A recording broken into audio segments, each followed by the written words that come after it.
So now what I'm going to start doing is putting all the electronics in before I glue the belly pan on. It'll just make it easier to do.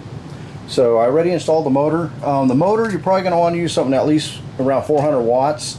The prop slot is big enough for up to an 8-inch prop, but I'm going to be using a what is it, an NTM motor. It's a 28 by 36 2200 kV motor. It's going to be running on 4S LiPo pack, and I'm going to be running a 6 by 5.5 prop on this one. That's pretty close to the original setup that I had with the Monster Jet. We'll put it together and see what the performance is.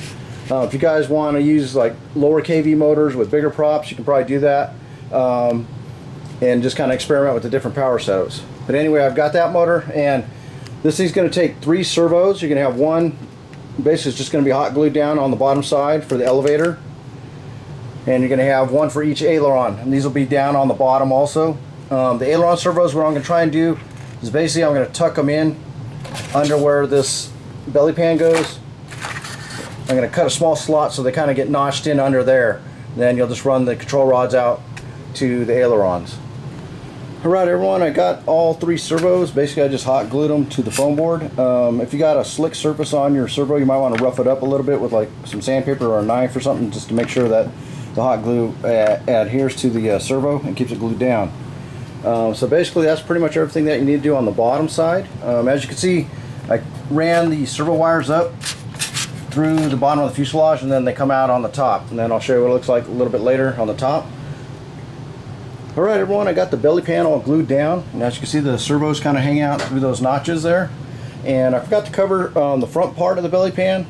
Basically it's got some nice contours that you need to glue down, so you can see these front edges of the air scoops. They basically kind of contour around the bottom of the fuselage. So you just need to run a bead of hot glue down this and then hot glue it down. And there's one other little piece that's on the plans. It's just called a belly pan notch, I think, on the plan.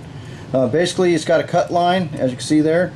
You just cut off and pull off the bottom part of the foam board, and then you want to use like a sanding block or something and put a real shallow bevel from where that cut line is all the way down to the top edge. So that'll make it fit nice and flush right up in here. Just hot glue it into there, and it should look like that. Once you get everything seated down, it should fit nice and flushly. Alright everyone, I've got the plane flipped over now, and while we got it flipped over, since we're done doing the work on the bottom side, I'm going to glue the vertical stabilizers up at the 45-degree angle. There is a little template tool to make a 45-degree angle tool to help you out in the plans. So basically you just run a bead of hot glue down here, and then you're going to press it up and make it even with this 45-degree bevel, 45-degree angle holder, until the hot glue dries, and that'll make sure your vertical stabilizers are at the right angle. So you want to do that on this side and repeat again on the other side, and then you'll have both vertical stabilizers at hopefully the right angles. Alright everyone, the vertical stabilizers are nice and glued in at the right angle. So next step, you just want to glue in these motor pods. They just slip in the slots that you cut out earlier, and they should fit right into the wing, right by where the KF airfoil has a cutout, and you just hot glue those in. Alright everyone, I got the plane pretty much all put together. The only other really piece you got to make is the canopy. We'll put that on later. Currently the top is not glued on, but what I'm going to do now is I'm going to take it outside, and I'm going to actually throw a coat of paint on it. I'm going to use some of this Testors foam safe paint, the model paint. I'm just going to put it on and color it pretty much a gray color right now. Then after that's done, we'll probably come back later when the plane's done, and I'll probably put in some more stripes or something just to make it a little more visible when you're flying. Alright everyone, I got the basic paint down on the plane. So what I'm going to do next, while that's drying out really good, I'm going to make the canopy. Basically all you need is some cardstock. I usually like to use either a dark black or a dark blue or something like that. And then you just use the template that I have in the plans. You cut out along the edges, and then all these red dash lines, those are going to be the fold lines. And then you have these little overlap tabs that'll kind of fit under it when you fold it, and then you're just going to hot glue it or some other glue to paste it all together in shape. Alright guys, I got the canopy pretty much all cut out. I left the bottom piece kind of still taped on here to hold on the paper on top of the cardstock, and that'll help you with all the fold lines. Basically after you get it like this, you just come along with a straight edge and then start folding it, right along these fold lines with straight edge to make nice creases for the canopy. And after you get it to kind of take shape, then you're going to add some glue on the glue tabs and glue it all together in shape. Alright everyone, I got the canopy all formed. It's all glued together, and I also put some tape on the bottom. Basically what you want to do after you get it formed, you want to take some sandpaper and kind of rough up underneath on the edges on the inside, so the hot glue will stick to it. If it's too smooth, the hot glue might not stick very good. So, but basically after you get it all formed and sanded and prepped, it just fits on the top part of the fuselage. And basically you just want to line the back edge up where this point ends, where it comes up and then starts to turn flat. That's where the back edge of the canopy is going to go. Alright everyone, the canopy is securely mounted to the top of the fuselage. What I did to make it even a little bit better for the hot glue is I poked little holes basically in the foam board right below where the canopy is going to be glued to it. So that'll let the hot glue go into the foam board a little bit and help hold it on a little bit better. After you get it all glued down, then you just kind of come around the edges of the canopy, I don't know, about 1/8 inch or 1/4 of an inch below it, go all the way around it, and it should open up if you want on the fold line that we previously cut when we were forming it. You can have it hinged there, or if you want you can kind of fully cut it off and have it where it fully removes. Later on I'll put a magnet probably up front here just to help hold it down when we're flying, but otherwise that should be good. Alright everyone, we got the canopy all finished, so now we're going to get back to finishing up the electronics. One other step that I like to do on this plane that's not really in the plans, because it's going to vary on what size battery you're going to use.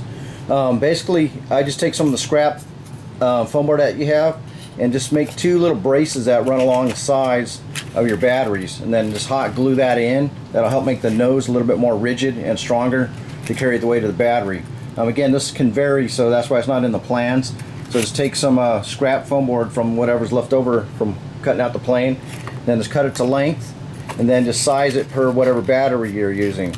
On my plane I'm going to be using a 4S battery, so it'll probably be a little wider than, you know, if you're going to be using a 3S battery, or who knows, you know, somebody might even put a 6S battery in this plane. Also, to help hold the battery, we're going to put some Velcro in along the bottom, and I usually put it along the bottom of my battery. And then after we get everything in, you should be able to move the battery forward and back a little bit to get your CG right. So let me glue these in, and then we'll get on to the next step.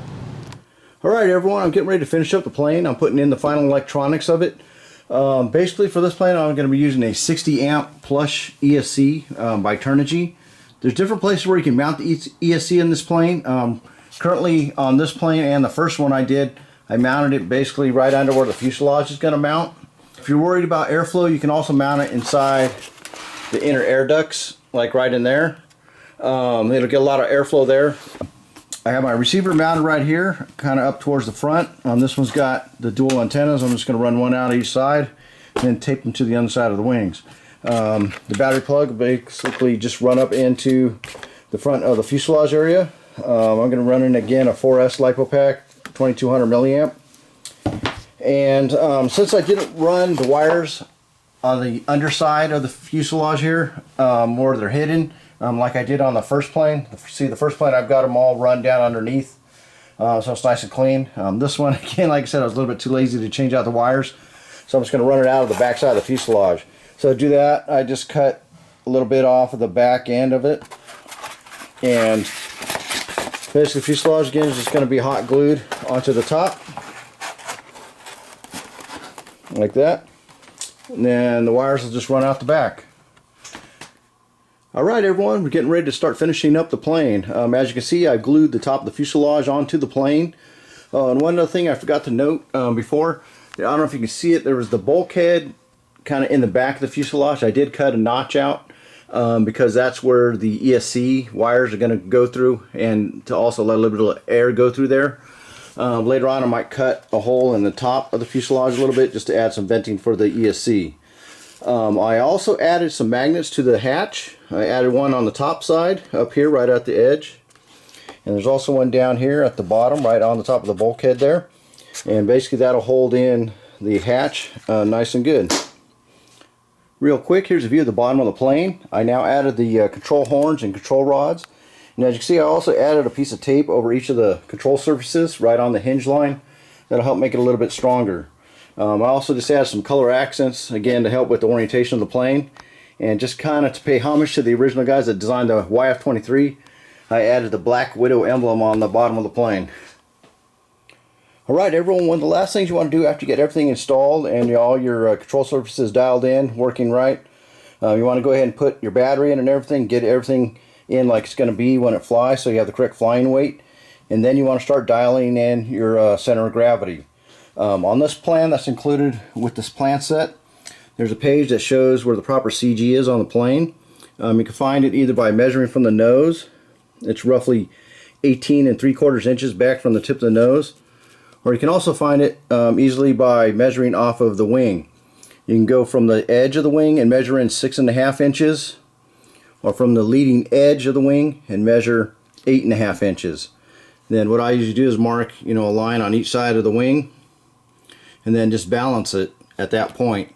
You may have to scoot the battery forward and back, or maybe even have to add a tiny bit of lead or other weight to get the CG correct. So again, on my plane, I don't know if you can see it here, I just added real light gray lines by using the measurements on both sides of the wing. Let's see, I don't know if you can see it on that side, but basically you just pick it up on those dots or put it on something to balance it, and that's where it should balance to get your proper CG and get the plane flying right. Alright everyone, that'll pretty much finish up the build video for this new Foam Fighters FF-23 version 2.